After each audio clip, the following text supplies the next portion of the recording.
Primeiro, sejam bem-vindos a mais uma aula do nosso curso do Zero ao Deploy. Vamos começar agora a tratar de um assunto muito interessante no desenvolvimento web, que é requisições assíncronas, tá? Mais conhecido como AJAX. Se você tem menos de 25 anos,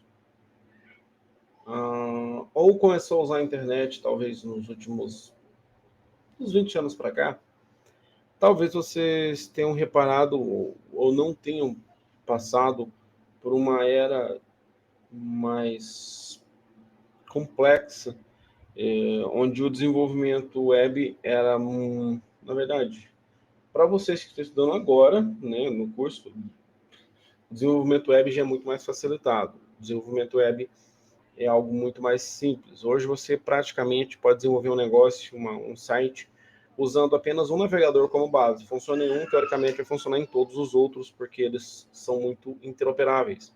E ainda mais com o W3C, que é um consórcio entre as empresas que desenvolvem navegadores, que eles criam uma compatibilidade.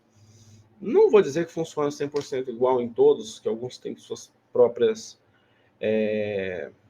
esteiras de lançamento, ou funcionalidades que uma já tem, a outra ainda está esperando, ou sei lá, um momento mais propício para ser lançado, ou um recurso novo que tem um, mas não tem outros. Isso é normal, isso é aceitável. Mas quando você fala assim, poxa, já funciona em todos, você pode ter certeza que aquilo provavelmente vai funcionar bem parecido em todos e você só tem que desenvolver para um que vai funcionar para os outros. Mas para quem trabalhava com desenvolvimento entre, sei lá, vou nem falar entre não, falar assim, de 2012 para trás, 2012, 2015 para trás ali, tinha uma dor de cabeça muito grande, que era a questão de vários navegadores no mercado, e você tinha que desenvolver funcionalidades que funcionassem na maioria deles. Ou você ia lá e criava um banner lá, alguma coisa, que falava, olha, você não está usando o navegador correto, use tal ou tal. Hoje ainda tem isso para certas funcionalidades. É mais raro, mas acontece, tá? Para funcionalidades mais específicas, que é o desenvolvedor pensou em um navegador só e garante a funcionalidade em um navegador. Que aí você também, se você joga a responsabilidade para o usuário, eu fiz pensando no Chrome, você está usando o Firefox porque você quer. Eu fiz pensando no Firefox, está usando o Chrome porque você quer. Dando exemplo, isenta o desenvolvedor de dor de cabeça, de problema, né? Porque eu não fiz pensando em você, fiz pensando em quem usa o Chrome, eu fiz etc. Mas é mais raro, tá? E é muito mais raro. Mas antigamente era mais complicado, tá? Principalmente quando você estava pensando na era da guerra dos browsers ali, que tinha o Netscape, o Firefox. O Firefox estava na briga, mas bem mais isolado ali, mas o Internet Explorer, o Conqueror, que é bem antigo, hoje acho que nem existe mais. Então, cada um tinha a sua própria forma de funcionar em determinadas situações. A principal dor de cabeça do desenvolvedor web era no tocante ao JavaScript, que no Internet Explorer nem chamava de JavaScript, era outro nome que eles davam lá, porque não queria dar o braço a torcer e usar o nome Java nas coisas. Então, tinha uma rixa ali e tal. Então, era muito, muito complicado, era uma dor de cabeça grande ali. O desenvolvedor ele tinha que fazer um site, você tinha um botão ali, você tinha uma coisa, quando a pessoa clicava, fazia uma coisa, mas quando estava no Internet Explorer não funcionava, ou funcionava quando estava no Internet Explorer, mas se no Firefox não funcionava, então era uma dor de cabeça. Para que funcionasse em todos, a pessoa tinha que, ou na maioria, né, a pessoa tinha que criar vários scripts diferenciados para diversos navegadores, e de acordo com o navegador que carregava, executava certo script. Era uma dor de cabeça terrível. E o problema não era só entre navegadores diferentes, tinha problema até com o próprio Internet Explorer. Então, você desenvolvia uma funcionalidade que era para Internet Explorer e você tinha que se preocupar se a pessoa estava usando uma versão do Internet Explorer X acima Então, aconteceu muito, a pessoa está usando o Internet Explorer 4 e a sua funcionalidade só funcionar com o Internet Explorer 6, a pessoa, tipo assim, era muito complicado. Para resolver esses problemas e outros que você desenvolvia um código, uma função funcionava com o Firefox, não funcionava com o Internet Explorer, a dor de cabeça você já entendeu, era muito grande. Para resolver esse problema, um time de desenvolvedores aí, eu não sei, eu posso estar errado, mas eu acho que foi até o pessoal do PayPal, posso estar errado, mas eu creio que foi o pessoal do PayPal, criou uma biblioteca chamada jQuery, jQuery. E o que acontece? Essa biblioteca tinha a promessa de que você instalava, colocava ela no teu site e você escreveria um único tipo de código, um único código JavaScript ali, que funcionaria no Internet Explorer, no Conqueror, no Firefox, independente do navegador. Se fosse o Internet Explorer 4 ia funcionar, se fosse o 7 ia funcionar, se fosse o 8 ia funcionar. Então, nessa promessa, o jQuery começou a ganhar popularidade, porque você escrevia um único tipo de código, um único código, aliás, e você via o seu sistema funcionando em navegadores que antes era dias ali, você quebrando a cabeça, executava em um, via que funcionava, via para o outro, parava de funcionar. Você ia corrigir para funcionar no outro, o antigo parava de funcionar. Então era uma dor de cabeça. Com essa promessa e realmente cumprir esse propósito, o jQuery ficou gigante. Gigante no sentido assim, de popular. Ele era bem pequeno, ele ainda é uma biblioteca bem pequena. Hoje ele ainda existe, mas não. Cara, não faz muito sentido você usar jQuery hoje. Já vou explicar para vocês, e um dos motivos é a própria W3C, que com os padrões de desenvolvimento, a introdução do... Ai, meu Deus, como é que é o nome? Do Firefox, do JavaScript lá, que você... O ECMA, né? O projeto ECMA lá, que você escreve os padrões JavaScript e basicamente alguém implementa aquilo em uma tecnologia, no caso o JavaScript é uma implementação do ECMA, né? Com isso, ficou muito mais fácil de você falar que isso funciona em tal navegador ou não funciona, baseado na versão lançada do navegador. E os navegadores em si, eles acabam tendo versões só para constar funcionalidades e não necessariamente interoperabilidade. Então, teoricamente, o que funcionava no 6 continua funcionando no 7, ou versões assim, independente do navegador. Tô falando de Internet Explorer, não. Isso aí é uma zona, uma porcaria, já acabou, graças a Deus, tem uns anos aí. Mas, tipo assim, você tem... funciona do Firefox versão 12 para frente. Funciona no Chrome da versão 12 em diante, ou 20, ou até, sei lá, uma funcionalidade estava em teste e parou de funcionar na 25, você sabe? Estou dando exemplo, tão hipotético. Então isso ficou muito mais simples, muito mais fácil. Porém, o jQuery veio para resolver problemas e criou uma leva de programadores que ficaram acostumados, ou mal acostumados, depende qual é a visão que você tem, de um jeito de desenvolver. Não existia programadores JavaScript mais. Na verdade, nunca existiu, até alguns anos, não existia programador JavaScript. Existia programador web, que desenvolvia algumas coisas ali e colocava JavaScript. E os caras que faziam alguma coisa JavaScript era jQuery. Então, tipo, por muitos anos, JavaScript e jQuery, na linguagem geral, era a mesma coisa, porque as pessoas estavam acostumadas a usar jQuery para tudo. Porque se queria selecionar um elemento, jQuery. Se queria manipular, fazer aparecer, fazer sumir, mudar, dar efeito, transição, era o jQuery que resolvia isso, porque o JavaScript não tinha essas funcionalidades. Com o jQuery moderno, com o JavaScript moderno, algumas coisas foram sendo introduzidas diretamente no próprio JavaScript e deixou de ser necessário uma biblioteca como o próprio jQuery ou Knockout, algumas aí mais antigas, para resolver problemas desse tipo. Com isso, com esse tipo de solução embutida diretamente no core do JavaScript, começou realmente algumas pessoas, poxa, eu não preciso do jQuery para resolver isso aqui, eu não preciso, porque algumas pessoas usam jQuery só para fazer um elemento aparecer, sumir, e de acordo com a ação do usuário, evidentemente, tal. Efeito. O JavaScript resolvia alguns problemas, o CSS moderno foi introduzido, o CSS 3 em diante. CSS 3, estou falando assim, do CSS 3 em diante não, ainda estamos no CSS 3. O lançamento do CSS 3, dali em diante, foi resolvendo problemas, toda hora tem coisa nova. Acho que a maior novidade assim, dos últimos anos em termos de CSS, tipo assim, deve ter pelo menos 4 anos, tem mais, tá?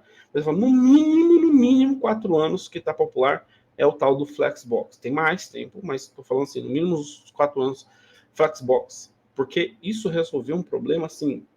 Quando você tinha que colocar um elemento, separar, colocar um do lado do outro, um em cima do outro, dividido para tela, etc. Era float para cá, float para lá.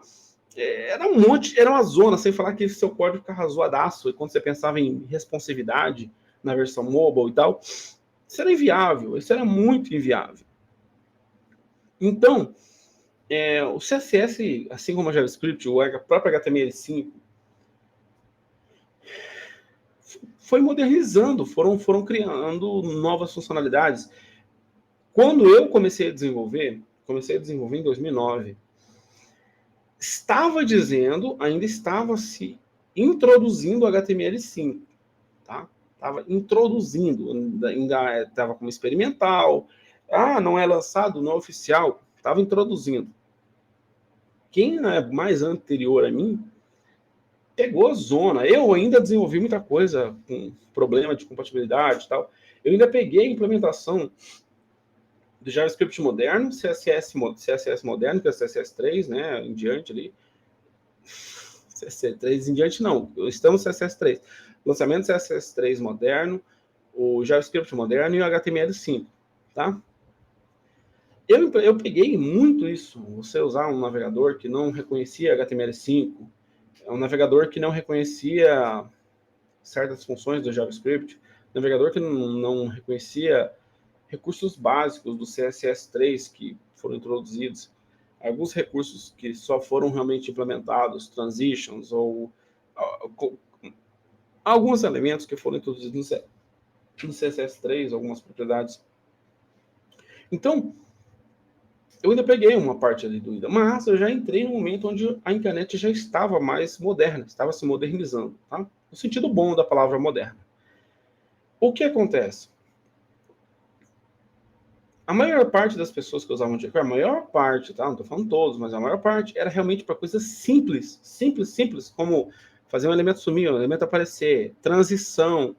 Hoje, transição com CSS é belezinha, mas mesmo quando foi introduzido o CSS 3, quando foi introduzido, não era tão simples de fazer. Tinha a opção de você fazer transition, keyframes, um monte de doideira, mas ainda não tinha as mesmas qualidades que tem hoje. Hoje ainda é doído, porque às vezes, dependendo do tipo de transição que você quer fazer, o consumo de recurso é grande. Tanto que o CSS3 permite que você determine, por exemplo, se a transição vai ser processada em uma GPU, dependendo do tipo de maluquice que você quer fazer. Por quê? Você pode fazer um monte de trem maluco lá e ferrar com performance do computador, dependendo do que você está fazendo. Mas agora imagina quando isso tudo era feito com JavaScript. A dor de cabeça é muito maior, o consumo de recursos era muito maior, mas não havia alternativas. Então, por exemplo, eu queria fazer um elemento transicionar de um lado para o outro. O CSS não oferecia isso. Você quer levar um elemento daqui para cá? Era... Então, o que a pessoa fazia? Ela colocava um negócio que fazia ele parecer que estava devagarzinho, ou então ia transitando, começava rápido e terminava devagar. Como é que era feito isso antes? Você usava as posições, ou você usava os eixos, e fazia o quê? Um set interval do JavaScript, que fazia o quê? A cada milésimo, certa quantidade de milésimos de segundo, ia incrementando aquele valor. Então, começava em, sei lá, 10, 11, 12, 13, então menos 10, menos 11, menos 12, e assim por diante. Então, o elemento era movimento, ainda é assim, tá? Com a sua transição com o JavaScript, ainda é assim. mas não tinha as facilidades que tem hoje com JavaScript, por exemplo, set attribute, ou como é que se fala, style, ou mudando a propriedade de um CSS, ou adicionando uma classe, era muito doído.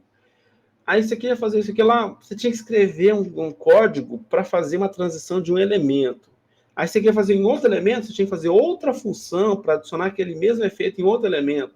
Reutilização não era nem não havia comentário, conversa sobre reutilização de componentes. Era muito inviável. Então, você fazer um efeito de transição de um elemento, cara, tem uma biblioteca de slide, pô, me fugiu agora o nome, Roll Slide, sei lá, que é muito popular. Ela já foi popular, aliás,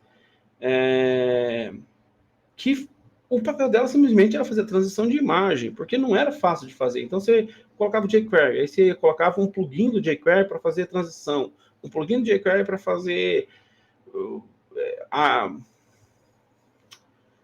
cara, como é que é o nome? Lightbox, olha só, Lightbox era uma biblioteca muito conhecida, que você colocava a imagem, você clicava na imagem, ela dava o quê? Ela dava uma modal aqui com a imagem maior, aqui ficava pequenininha. Você clicava na imagem, ela abria uma modal com o detalhe da imagem.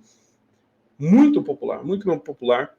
Lightbox era essa biblioteca. E, tipo assim, você dependia dessas bibliotecas, porque você não conseguia fazer aquilo, ou não conseguiria fazer aquilo sem muita dor de cabeça, sem você, quero que funcione na maioria dos navegadores. Cara, era muito complicado.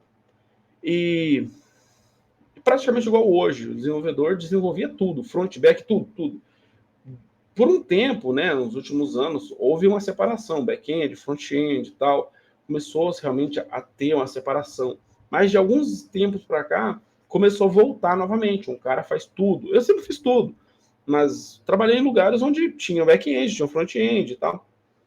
Mas praticamente todo o tempo na minha área, na área de desenvolvimento que eu atuei, fiz back-end e front-end. Tanto que o curso do Zero ao Deploy ensina do zero ao deploy, desde do front-end mais simples, mais básico, até você pegar uma aplicação, escrever back-end, front-end, colocar no servidor Linux, banco de dados, tudo, ela engloba tudo. O curso do Zero Deploy, a intenção é deixar a pessoa com todo o conhecimento que ela precisa. Se ela precisar resolver back-end, vai resolver back-end. Se precisar resolver front-end, vai resolver front-end.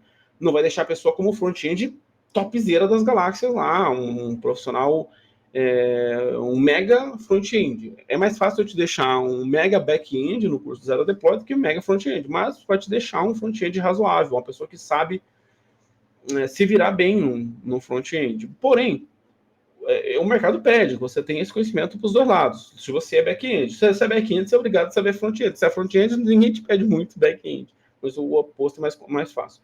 Só que acontece, se você queria, por exemplo, fazer uma requisição, já entramos na parte onde eu vou falar das requisições assíncronas com JavaScript. Mas, por exemplo, quer fazer uma requisição externa, você tinha que ser um formulário de contato, por exemplo. Você clicava para enviar o formulário, era redirecionado para a próxima tela, recebia a requisição, depois de processar as informações que você enviou na requisição, te redirecionava para uma tela de obrigado, sei lá, qualquer tipo de coisa assim, e etc. Então, tudo era redirecionamento. Você redirecionava. Você estava numa tela, você tem um formulário de contato, colocar nome, e-mail, sei lá, a mensagem, enviava. Você era enviado para outra tela com aqueles dados que você acabou de enviar, que era a submissão do seu formulário.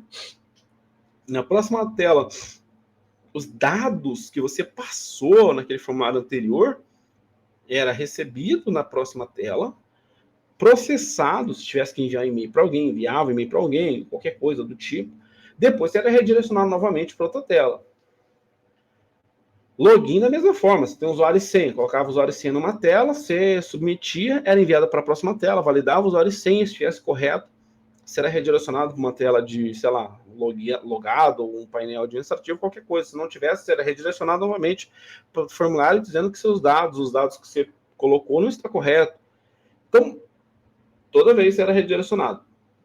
Hoje que estamos numa era com a internet muito mais rápida do que antigamente, já é chato pra caramba você ser redirecionado. Poxa, esperar a tela recarregar de novo, para poder se preencher tudo de novo. Hoje já é chato, agora imagina isso 20 anos atrás, que a internet era discada, a internet era de péssima qualidade. Quem tinha internet em casa já sofria. Imagina, às vezes você estava numa house, estava num... Nas lan house a internet era normalmente melhores do que as de casa, mas você estava por um celular, ou você estava numa biblioteca, por exemplo, usando a internet da biblioteca, toda hora você fica esperando que ele tenha que terminar de carregar. Isso enchia qualquer pessoa. E você percebia que a mesma tela praticamente era só mostrada com os dados atualizados. E as pessoas começavam, poxa, cara, vamos melhorar esse negócio. Antigamente, bem antes ainda disso que eu estou falando para vocês agora, havia-se a técnica de apresentar frames. O que eram os frames? O site era carregado e, de acordo com alguma interação no site, parte do site era carregado. Eram os frames, tá? Então, tipo assim, igual temos hoje os iframes, mas tinha os frames antigamente, que eram os embeds, alguma coisa do tipo. O que acontecia? De acordo com a interação que você fazia, o conteúdo do meio do site ali era mudado. Hoje não existe isso, nem é recomendado fazer isso. Existe isso de uma forma um pouco mais genérica, um pouco mais moderna. Mas o que acontecia? Na verdade, aquilo ainda era carregado. Então, você fazia contato, você ficava na mesma tela, só que uma parte do site mudava, e aí abria o contato. Só que ainda tinha todo aquele delay, porque ia lá, recarregava a janela, recarregava a tela, e isso demorava. Sem falar que a pessoa às vezes estava numa tela e ela não queria sair daquela tela, queria, sei lá, fazer uma ação específica. A pessoa falou assim, vamos fazer a mesma coisa, só que agora vamos fazer isso usando o próprio JavaScript. E as pessoas tinham que fazer isso usando um recurso que era chamado de XML HTTP Request, ou XHR, tá? Só que era gigantesco para você criar um bloco que você chamava uma requisição externa, sem falar que você tinha que escrever várias linhas para você fazer uma requisição simples, tá? Várias linhas mesmo, você fazer a requisição de busca esse dado e traz para mim as informações que estão lá. Aí, o jQuery já estava popular, tá? O jQuery já estava popular, nesse meio tempo, alguém foi lá e criou um plugin para o jQuery chamado XML, Ajax, perdão. Esse Ajax era um plugin para o jQuery, lembrando que algumas pessoas até hoje acham que o Ajax tem a ver com jQuery. Não, Ajax é uma abreviação de Asynchronous JavaScript XML, tá? XML é porque era comum na época transitar os dados usando XML. Mas não é obrigado a trabalhar com XML, é só acabou ficando popular o nome. Mas o que acontece? E na época também era muito popular usar um cara chamado... Caramba, antecessor ao JSON, que é o XML, mas era o... não me vem agora o nome. Mas o que acontece? Voltando aqui ao ponto.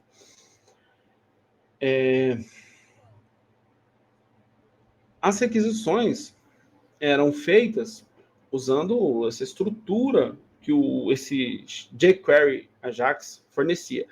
Se eu não me engano, ele era até oficial. Era um plugin para jQuery oficial mesmo. Então, oficial no sentido assim, era o mesmo pessoal que desenvolvia o jQuery, desenvolvia o jQuery Ajax. Você colocava o jQuery Ajax, também colocava o jQuery Ajax, dizia qual é o método, que método HTTP, GET, POST, PUT, PAT, DELETE, etc. Você fazia a requisição, normalmente o pessoal fazia só POST e GET, né? E fazia a requisição, e aquele retorno vinha, e a pessoa apresentava na tela o que era formado lá no back-end, tá? Só que as pessoas tinham o costume, algumas ainda têm até hoje, de formar essa resposta um HTML mesmo. Lá um back-end formava lá, no próprio back-end formava um HTML, retornava aquela resposta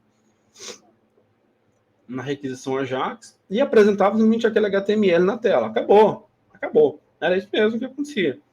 Só trocava, fazia uma chamada de login, por exemplo, fazia uma requisição, aquele retorno retornava um ok, as informações de cookie, sessão, qualquer coisa do tipo, atualizava na tela a sua lista. Você fazia um cadastro, ia lá, cadastrava, dava um ok, retornava a lista atualizada. Simplesmente vinha aqui e jogava os dados totalmente gerados na tela.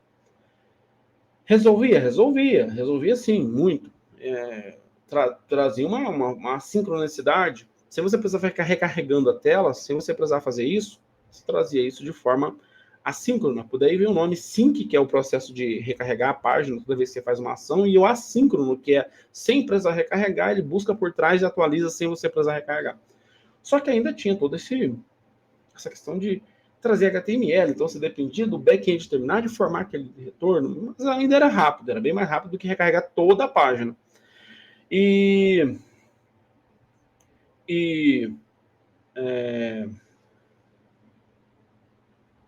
O processo em si resolvia muito mais do que você escrever 50, não, exagerar 50 ali, mas sei lá, 7, 8, 9 linhas de código só para você fazer uma requisição simples.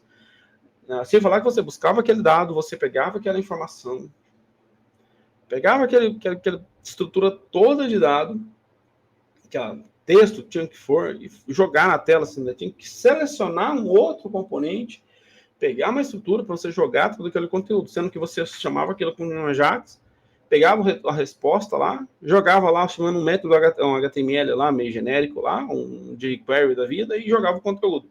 Facilitava a vida pra caramba, muita gente mesmo cansou de receber freela fazendo um trem bem simples, simplesmente pegar um dado, uma requisição back-end e jogar no front. Muita gente pagou conta resolvendo coisa desse tipo, que ninguém pensava. Só que o JavaScript também foi modernizando muito, muito, muito, muito. E uma dessas modernizações do JavaScript foi a introdução de um carinha chamado Fetch. Esse Fetch é um método nativo, tá? São recursos nativos, chamado de API. Apesar da professora jogar API é só, HTTP, chamada e tal. Não, API do JavaScript, chamada do JavaScript. É uma função nativa do próprio JavaScript moderno, que permite você fazer uma requisição. Então, antes, para você fazer uma requisição, quero chamar uma requisição GET e retornar os dados. Você escrevia no mínimo 5 linhas ali. No mínimo, sim. Com muita sorte. Com Fetch, você faz isso em uma linha. Uma linha. Vou mostrar aqui para vocês um exemplo do mesmo código com o Fetch e com o XHR. Eu dei aqui um GPT aqui, porque eu não estava com muita paciência de ver como era o XHR. Esse aqui é o Fetch. E aqui, ó, eu tenho aqui no Fetch um exemplo com 5 linhas, porque é uma forma ideal ali que você pega o dado, trata o dado, na linha seguinte você usa os dados, o dado em questão. E você, por uma boa prática, tá? Você captura o erro. Mas se você fala, cara, eu não quero nem capturar erro, não quero simplesmente pegar aquela informação, você pode fazer isso com 2 linhas aqui. Uma você faz a requisição, se for só uma chamada simples, só vamos supor, se eu quero dar um ping lá para fazer uma contabilização, sei lá, vamos supor que você tem um script que contabiliza quantas pessoas acessaram o seu site. Você pode, por exemplo, fazer uma chamada simples de uma linha só, vai lá e fala, ó, soma mais um, entendeu? Ou, se você quiser fazer essa mesma chamada com uma linha só, com o XHR, tinha que fazer isso aqui. Tá. Dava até para simplificar aqui, no caso aqui, se eu fosse uma pessoa e falar, quero fazer só uma linha, daria para pegar essa mesma linha aqui, apesar que eu não uso o var, eu uso o let, mas vamos lá. Eu posso estar errado, mas eu acho que isso aqui daria para fazer. Tá? Simplificar. Porém, você ainda tinha que fazer essa parte aqui, que era o send, tá? Então, você ainda teria que fazer ela aqui, e no final você teria que fazer um ponto send. Daria para fazer, mas ainda, olha só, que é bem mais complicado do que essa, olha só, metade, até uma linha só ainda fica metade da requisição. Então, ainda assim, ainda fica mais chato. Mas olha só, Com tratamento de erro, isso aqui dá o quê? 1, 2, 3, 4, 5, 6, 7, 8, 9, 10. 10 linhas. Metade com tratamento de erro, inclusive. Uma coisa que o FET já tem é um tratamento próprio de conversão de JSON, por exemplo. Eu tenho uma API que retorna um JSON, e pega lá no front-end, retorna, pega aquele dado e trata. Tem um método JSON, o próprio FET já tem esse método .json. No XHR, se eu quisesse fazer isso, eu tinha que pegar os dados e dar um JSON parse. Tá ruim, dá para fazer isso? Dá. E se precisar fazer isso aqui no FET também, tranquilo. Só que eu já tenho isso embutido no próprio FET. Facilita muito a vida. Aqui está dando um exemplo de uma requisição simples, sem cabeçalho, sem corpo, sem nada. Só uma requisição, um get bem genérico, tá? Se eu tivesse que fazer um post com XHR, a dor fica muito maior. Muito maior. Porque, ó, com FET, se eu fosse fazer um post, eu teria que fazer assim. Method post. Se eu tivesse que colocar um cabeçalho, headers, isso aqui é com H minúsculo, aí colocar assim, um header 1, por exemplo, o valor e assim por diante. Se ele não tiver caractere especial, nem traço, nem nada, posso colocar até sem as aspas. Mas se eu tiver assim, por exemplo, content, traço, type, aí eu tenho que vir aqui e colocar application JSON. Isso aqui é bom colocar esse C maiúsculo, mas não vai fazer diferença, tá? Só hipoteticamente aqui, no exemplo que eu estou dando. Você teria que colocar entre aspas, porque ele tem um caractere especial, um espaço, alguma coisa aqui no meio. Mas se ele for só uma palavra simples, válida, você pode usar sem as aspas aqui. Se eu tiver o corpo, dependendo do tipo de corpo que você esteja enviando, você tem que fazer assim, ó. Body, e aí eu tenho que fazer assim, JSON, stringify, dependendo do corpo da requisição, sei lá, nome, e aí, vou aqui, Thiago. E ele vai converter isso aqui para um JSON, tá? Me retorna uma string. Ele vai pegar o nome, vai colocar entre aspas duplas, o valor também entre aspas duplas, vai converter para um JSON válido. Beleza. Mesmo assim, ainda é simples. É intuitivo. Depois de alguns usos, você já consegue de cabeça, poxa, tem que adicionar um cabeçalho, mudar o método, ou tem que, sei lá, cores, etc. Implementado aqui sozinho. No FET, eu não faço nem ideia de como funciona o FET, o XHR, perdão, com o XHR. Não sei nem como funcionaria um corpo. Eu não faço nem ideia, de verdade. Eu usei isso poucas vezes, sim, no passado, muito distante. E é gigantesco. Eu sei que é, porque você tem... Nossa, é muito gigantesco. É muito verboso, bem doído, bem doído. E aí, o que o JSON não, o Ajax do jQuery facilitava? Ele se assemelhava muito com o próprio FET. Porque, vamos supor, se eu quisesse fazer... Eu vou colocar aqui em cima para dar um exemplo. Eu posso estar errado se tiver alguém que já usou o jQuery Ajax no passado e ver que eu fiz alguma besteira, só me corrigir. Mas eu posso estar errado, mas eu acho que era simplesmente assim. Ajax, simplesmente isso aqui.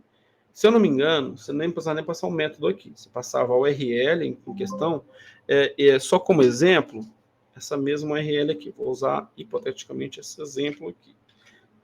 Até eu acho que o pessoal do JavaScript, para criar o FET, se inspirou bastante no Ajax. Eu usei pouco o Ajax do jQuery, porque eu já sou de uma época onde eu usei muito ele no passado por um período muito pequeno, mas quando eu realmente precisei trabalhar muito com o JavaScript, eu já estava trabalhando com um JavaScript moderno, no bom sentido da palavra moderno, tá?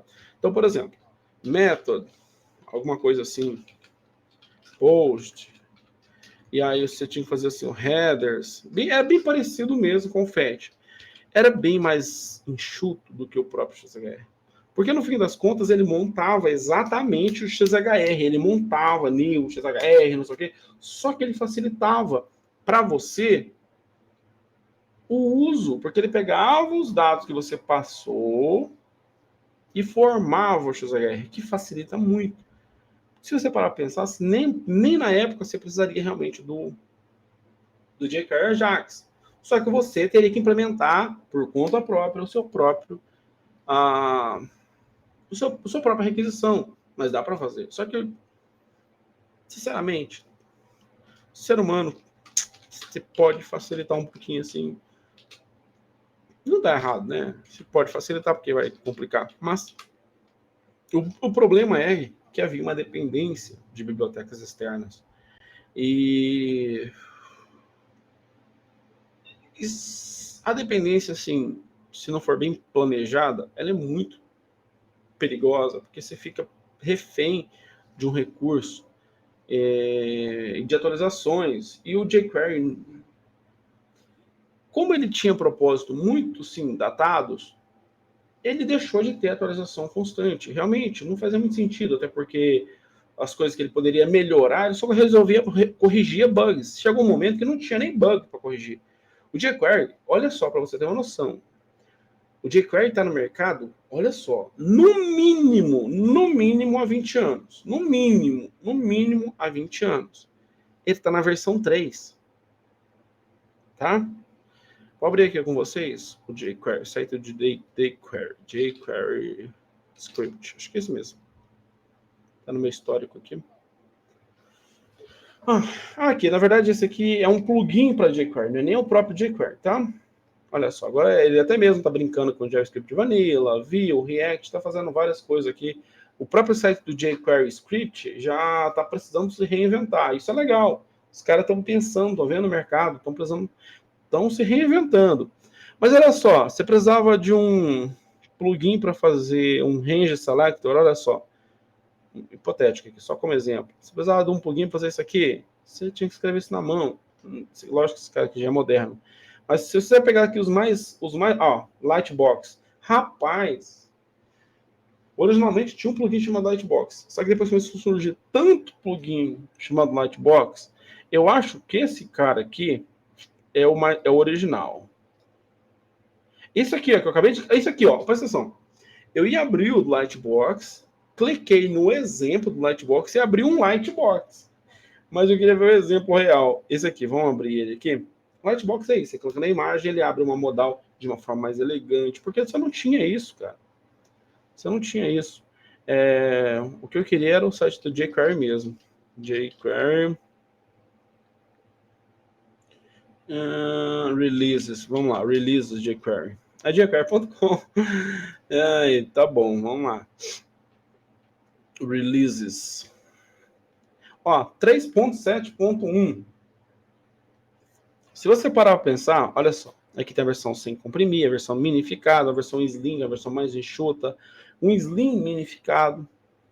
Mas olha só para você ver. Você tem aqui jQuery para você formar a tela. Outra coisa, porque para você criar coisas elegantes não era tão fácil. Depois disso veio o próprio Bootstrap, que é uma história que depois, na aula de JavaScript, eu vou contar para vocês. Bootstrap também foi outro divisor de águas aí.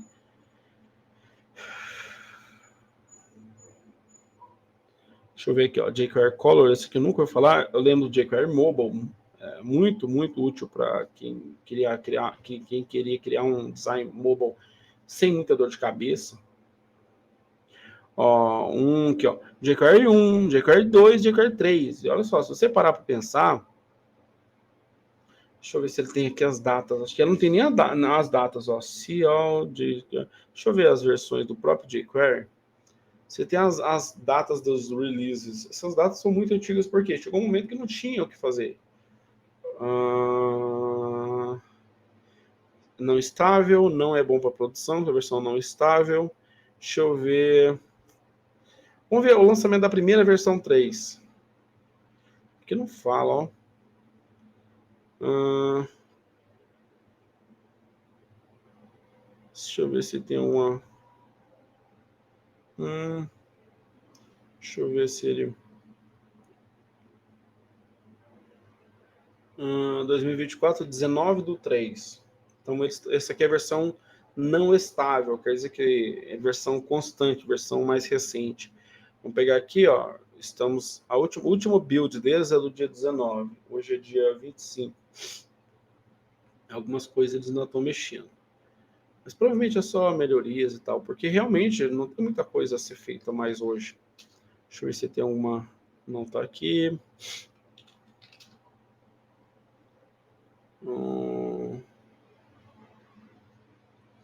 Deixa eu ver se ele vai dar uma...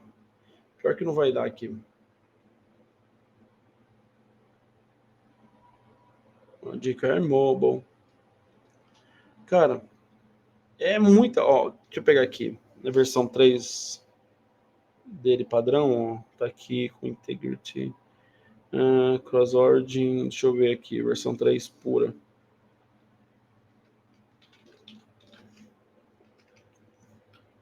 Ainda tem muito site, mas milhões de sites que ainda usam o jQuery. Ó, olha só. Versão 3.0, lançada em 2016. 2016. Tá entendendo? Versão 3.0. Lançamento da 3.0 2016. Se você for comparar o código que está aqui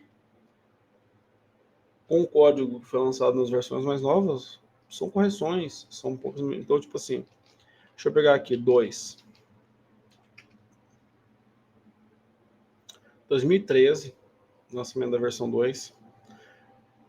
Com 3 anos de diferença, tivemos lançamento da 2 entre a 2 e a 3. Deixa eu ver se tem alguma coisa da versão... Ó, a versão nem está lançada aqui, não está nem no histórico aqui.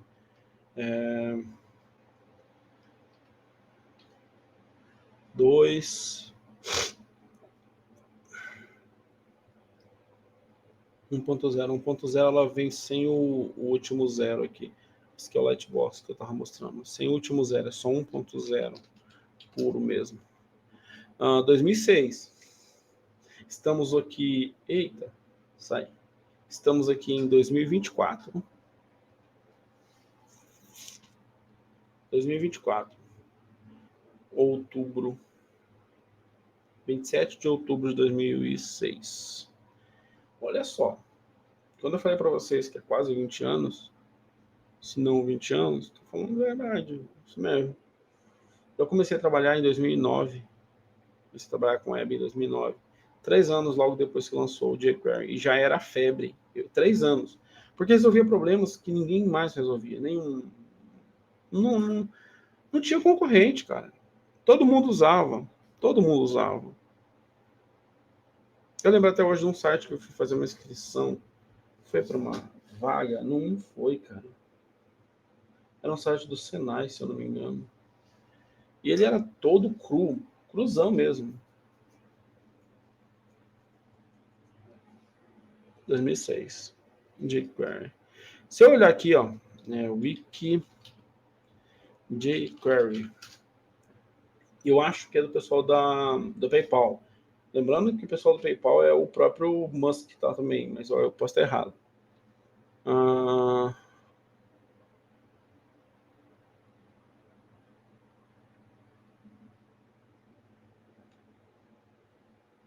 Aplicações Ajax, plugins.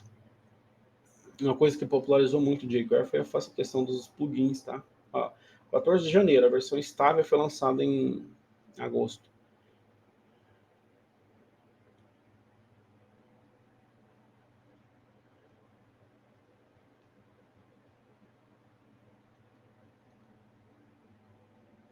O Behavior.js foi criado por Ben Nolan, usando as palavras do seu criador assim.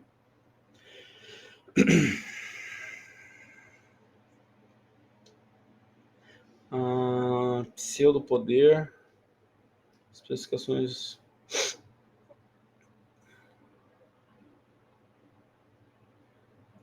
Cara, cadê o cara que criou? Especialmente com Internet Explorer. Quando você pensava em Internet Explorer, era pensar num parto. Olha só. Aqui é um exemplo de seleção com elemento com ID, tá? E passar o valor 5 para ele. Com o jQuery você escrevia assim, mesma coisa. O jQuery popularizou muito a questão de usar seletor mesmo, CSS, para fazer.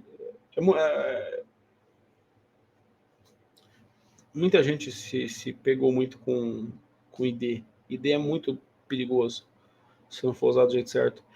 E eu posso estar errado, mas isso aqui era bem mais complicado antigamente. Tá, posso estar errado, mas eu acho que o style não era tão simples de você implementar assim. Mas tá, você fazer isso aqui, a mudança, a mesma coisa que você faz aqui em cima, faz aqui embaixo com o jQuery. Então, tem muita coisa que o jQuery resolveu. O problema é que ele não é necessário ou tão necessário. Eu sinceramente, trabalho com web desde 2009. Forte mesmo na web desde 2014, 10 anos.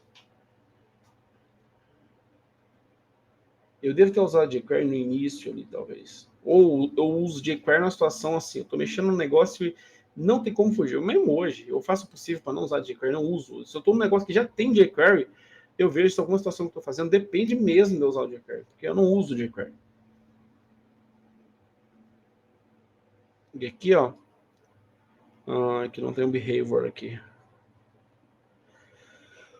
Cara, não que o jQuery não mereça o espaço, não mereça o crédito, mas hoje o espaço dele já foi, já não tem necessidade. Mas já foi. Esse é o intuito, é o motivo. Eu estou comentando isso aqui para que vocês compreendam. Por que eu vou mostrar para vocês algumas coisas e talvez vocês não compreendam hoje, que já foi, já vivendo no momento das trevas na internet. E hoje é muito mais fácil, tá? Hoje é muito mais simples a vida do programador. Hoje, se você quiser, você se especializa numa tecnologia e você ganha dinheiro com o conhecimento daquela tecnologia. Claro, tem situações bem específicas que você não vai ficar só com uma tecnologia, mas você sempre tem que ter algum conhecimento das coisas que englobam ali. Mas hoje você pode escolher uma tecnologia, se especializar nela e viver dela. Hoje estamos num momento bem bom da internet, de desenvolvimento. Hoje, eu precisava mostrar isso para vocês. Aqui, você não pensava, como é que eu vou fazer isso aqui? Dá para fazer isso com JavaScript puro? Hoje dá, bem mais simples. Dava na época? Dava sim. Só que era bem mais doloroso. Deixa eu ver se essa aqui tem a opção de se navegar. Não tem a setinha, mas o mais famoso, esse que nem é o Lightbox mais famoso. O mais famoso já tinha padrão, assim, você já instalava ele, só colocava o CDN dele lá, você já usava sem dor de cabeça. Uma modalzinha de imagem bem mole, você não tinha dor de cabeça. Hoje você usa uma dependência desse tipo se você quiser. Hoje as dependências que usamos no desenvolvimento é muito mais factível, hoje até mais aceitável, mais plausível. Porque hoje mesmo se você usa uma dependência, as ferramentas são bem mais consistentes. E a opção de trabalhar com código aberto, o jQuery é código aberto, tá? Não estou falando que não é.